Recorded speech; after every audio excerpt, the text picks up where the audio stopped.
ওম শান্তি 24 জানুৱাৰী 2025 সাকাৰ মহাবাক্যৰ সম্পূৰ্ণ সাৰ কথা। মৰমৰ সন্তানসকল, তোমালোক এজন পিতাৰ নিৰ্দেশনা অনুসৰি চলি থাকা, তেতিয়া তোমালোকৰ কাৰণে পিতা দায়বদ্ধ। পিতাৰ নিৰ্দেশনা হৈছে চলতে ফুৰোতে মোক স্মৰণ কৰা। প্ৰশ্ন: যিসকল ভাল গুণৱান সন্তান, তেওঁলোকৰ মুখ্য লক্ষণসমূহ কি হ'ব? উত্তৰ: তেওঁলোকে কাঁইটক ফুল কৰি তোলাৰ ভাল সেৱা কৰিব, কাকো কাঁইট হৈ নিপিন্ধিব, কেতিয়াও পৰস্পৰ কাজিয়া পেচাল নকৰিব, কাকোৱে দুখ নিদিব। দুখ দিয়াটো কাঁইট হৈ পিন্ধাৰ দৰে।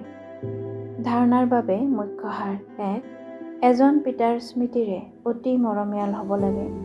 চলতে ফুৰোতে কৰ্ম কৰোঁতে স্মৃতিত থকাৰ অভ্যাস কৰিব লাগে। পিতাৰ স্মৃতি আৰু আনন্দত প্ৰফুল্লিত হৈ থাকিব লাগে। 2. খোজে প্ৰতি ঈশ্বৰীয় নিৰ্দেশনা অনুসৰি চলি প্ৰতিটো কাৰ্য কৰিব লাগে। নিজৰ অহংকাৰ, দেহ অভিমানৰ নিচা দেখুৱাব নালাগে। কোনো ধৰণৰ উলট পালট কৰ্ম কৰিব নালাগে। বিভ্ৰান্ত হ'ব নালাগে। বৰদান: সাধাৰণ কৰ্ম কৰিও উচ্চ স্থিতিত স্থিত হৈ থাকোঁতা সদায় ডাবল লাইট হোৱা। যেনেকৈ তোমালোকে কোৱা তেনেকৈয়ে কয়, তেনেকৈয়ে চলে। গতিকে কৰ্ম কৰিও যদিও সাধাৰণ কিন্তু স্থিতি উচ্চ হৈ থাকে, তেনেকৈ তোমালোক সন্তানসকলৰো স্থিতি সদায় উচ্চ হওক।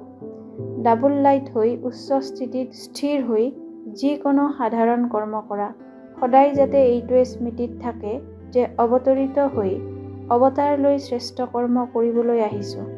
তেতিয়া সাধাৰণ কৰ্ম অলৌকিক কৰ্মলৈ পৰিৱৰ্তন হৈ যাব। শ্লোগান: আত্মিক বৃত্তিৰ অভ্যাস কৰোঁতাজনে পবিত্ৰতা সহজেই ধাৰণ কৰিব পাৰে।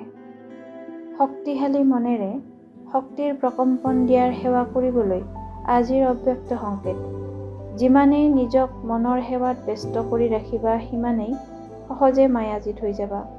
কেৱল নিজৰ প্ৰতি ভাবুক নহবা, লগতে আনকো শুভ ভাৱনা আৰু শুভকামনাৰ দ্বাৰা পৰিৱৰ্তন কৰাৰ সেৱা কৰা।